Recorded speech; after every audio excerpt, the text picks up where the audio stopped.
Hey, whilst Dragon Metals here. Today I will be showing how to base Tyranids with an Infestation Death World themed base. So these are the Tyranids I painted in the last video. The one with feeder Tendrils. This one's actually the completed version. See if I can get a focus on that. The Infestation in the corner. This world that these Tyranids have been upon have started to become digested by the Tyranid spores and such, which happens after a while. These things eat entire worlds. So I will be basing them all with infestations, and I will be showing how to make that strange veiny effect that you see there.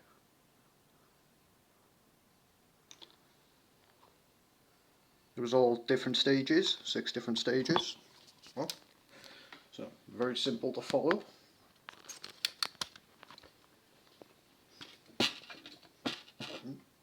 Alter my stand there, make it a little bit higher. There we go. Better at a good angle to show.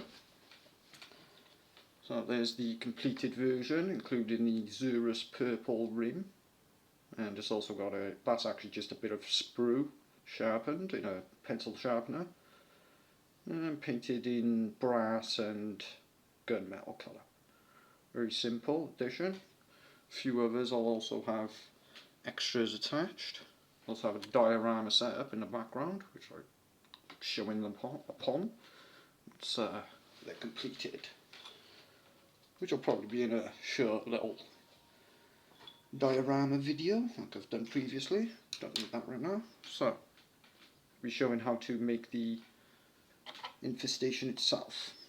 Kind of counterproductive, this. Not what you'd think. You need white glue, but not for what you think it'd be for.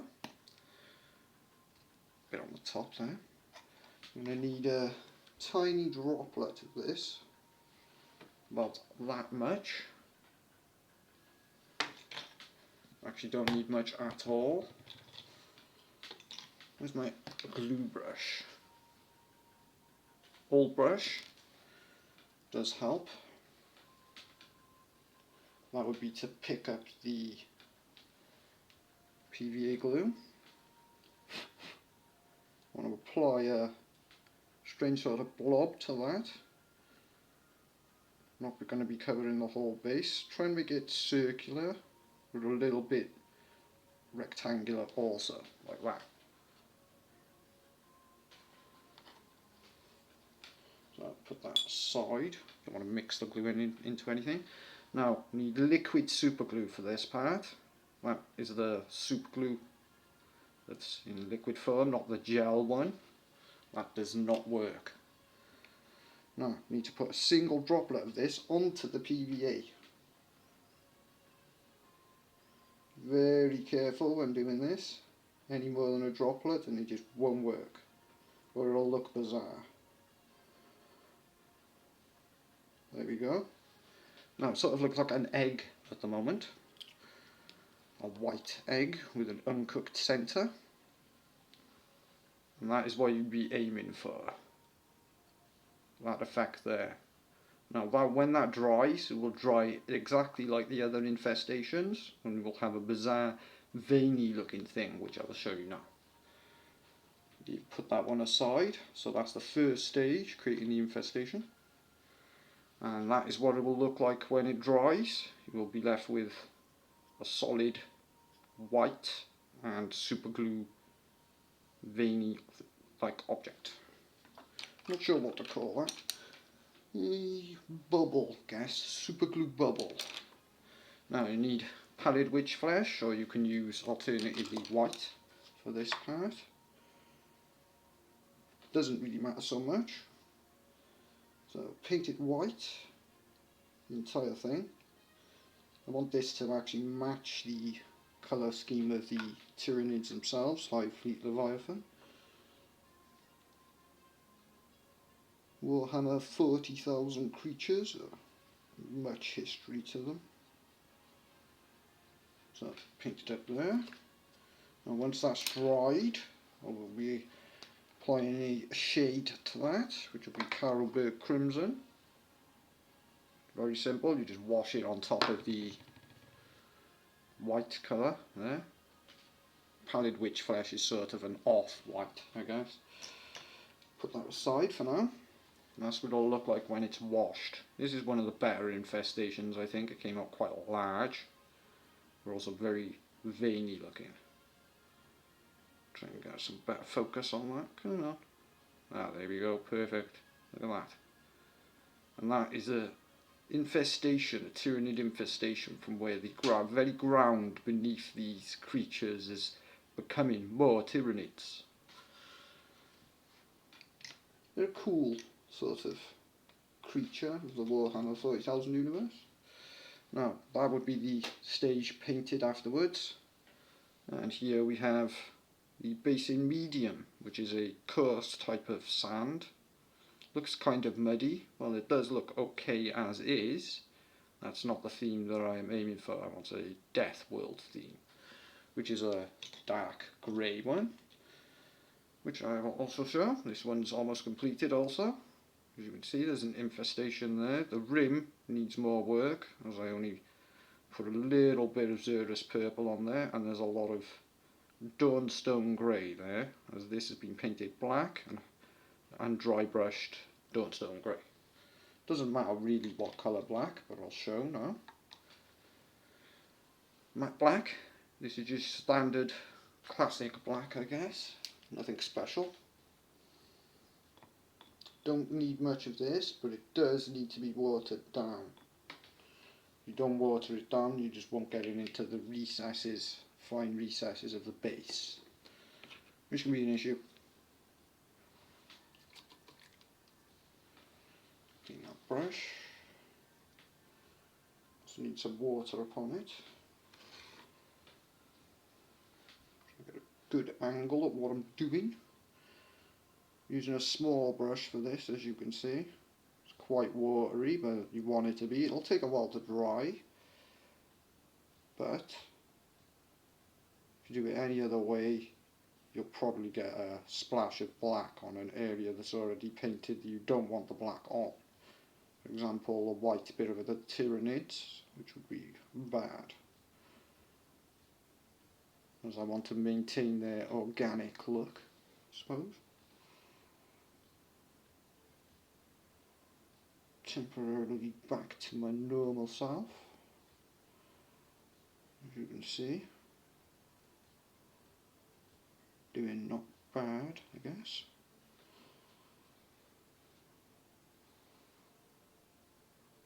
Just trying. Been away on YouTube for a while. I've done many videos. Many reasons, but doesn't really matter, I suppose. My existence doesn't depend on YouTube.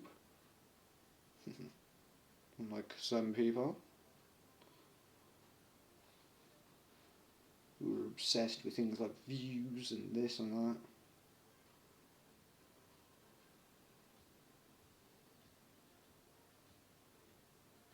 My videos have extremely random view counts. Even have a video with 44,000 plus views for some unknown strange reason. And that's just one video. I'm scrapping an old VCR, which wasn't even that interesting, but for some reason it got 44,000 views. So, while others I have only have a few views. Still, I do have something like 470 videos, something like that. Well, by the time I posted these. So there's the blackening done. Sort of hard to show due to its being black. And that will be highlighted Dawnstone, which is just a generic light grey.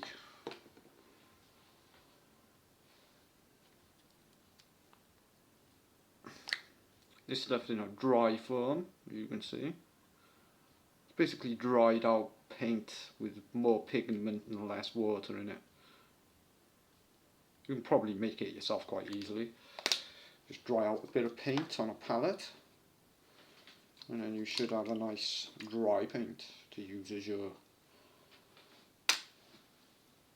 dry brushing paint.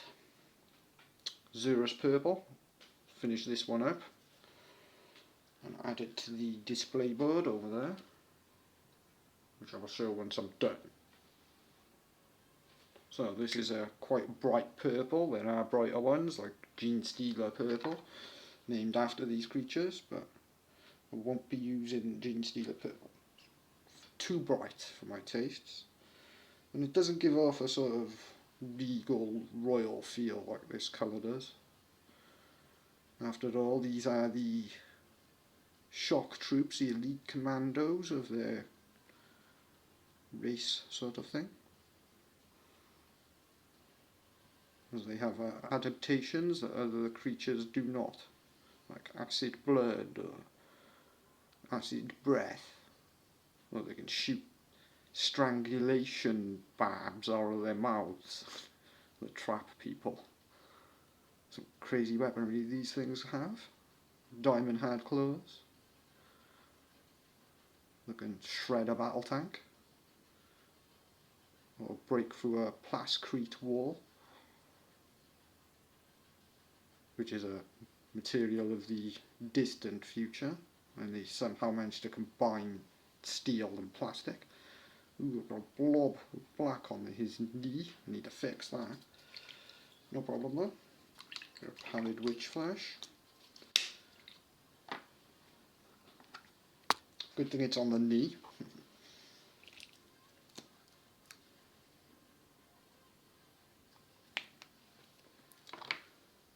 Should correct that on camera.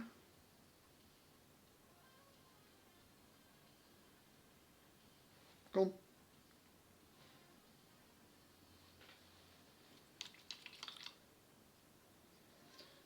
And that's why you have to be careful, because otherwise you'll get a spot of black on the white Tyranid. Well, that one's completed and will be added to the board. Display diorama. As you can see, they're very detailed muscular on them, and they have musculature, and they have metallized claws, which is just gunmetal colour and a little very light wash of Carlsberg crimson on each of these claws, if you want that effect. As for the tendrils here, they have a wash of bale tan green underneath them, which is basically forest green, if you're looking for an analogue colour to use instead of more exotic named colours like that. Particularly good infestation turned out on this one, I think. Ooh, tripod's wobbly. We already have some grimbly bits at the front there, as you can see. May or may not add another component to that. Let's add something tiny. Here we have a green stuff pouch. This is made of green stuff. Yes, that is a pouch. I know. Exceptionally small. Try and get a closer view of that. Where's the camera? Oh, there it is. If you on zoom, there. Look at the size of that. And that's made out of green stuff putty. So a little tiny pouch from a humanoid, I guess. Not from these creatures. But it does better represent the detritus hanging around city ruins, which you do have nasty crap hanging around. So I'll drop a super glue, same as last time. Want a firm hold after all. I'll do. Only need a minuscule amount for this, because I've got to dip that in there, which is very small indeed. I'm going to put it in the back by there.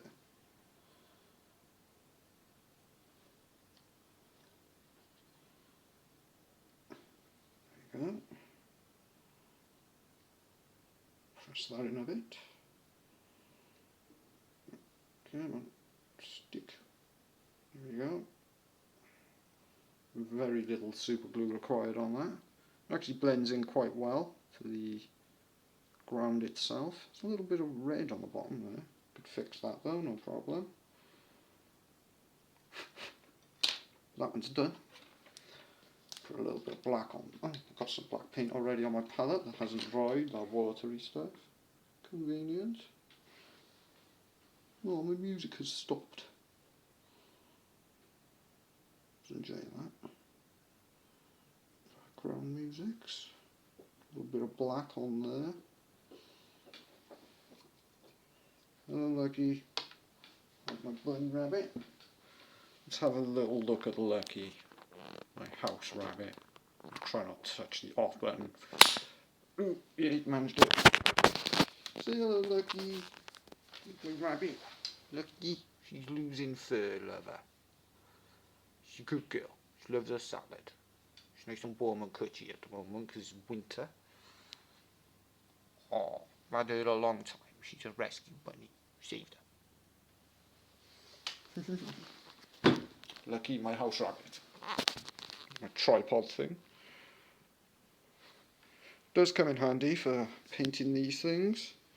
Do recommend it for good lighting.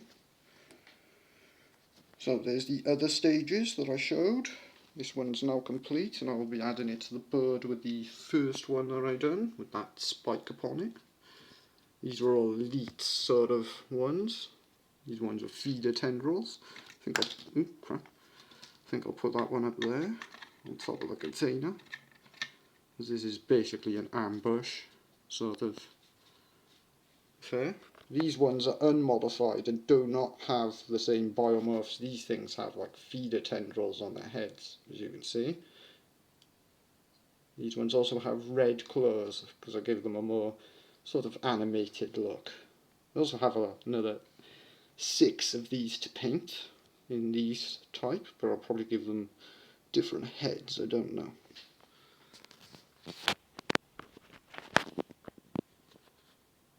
So shipping container, showed in the last video. Got an infestation there. They're actually pretty cool, as you can see. That's obviously Tyranid. That's where they're coming from, the tunnel that's infested. And I'm running across to the tank here. Just painted and weathered, as you can see. I've done a good job on that when I did. Actually looks really cool. And some Cadian humans. These are actually some of the first models I ever painted, which actually didn't come out too bad, but a bit plain and messy on the arms and on the highlighting. But I keep them as a benchmark sort of thing of where I am on painting skills. Obviously I've improved over the years since I can now paint at this sort of detail level.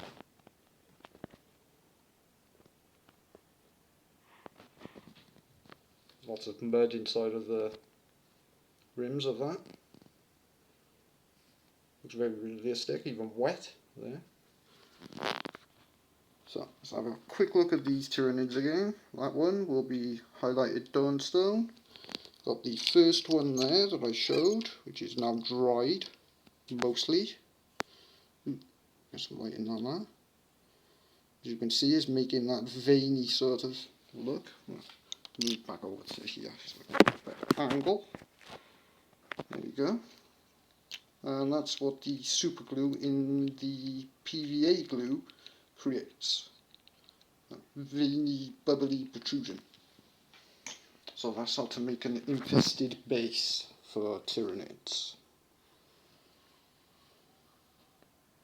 So I'm going to finish these off, and I'll place them on the diorama and make a little video of that at a later time. Next I'll probably do some scrapping, and before I move on to painting something else. Probably a vehicle of some sort. Something floats, probably. All these foot bone things are laborious to paint. Well, till the next video.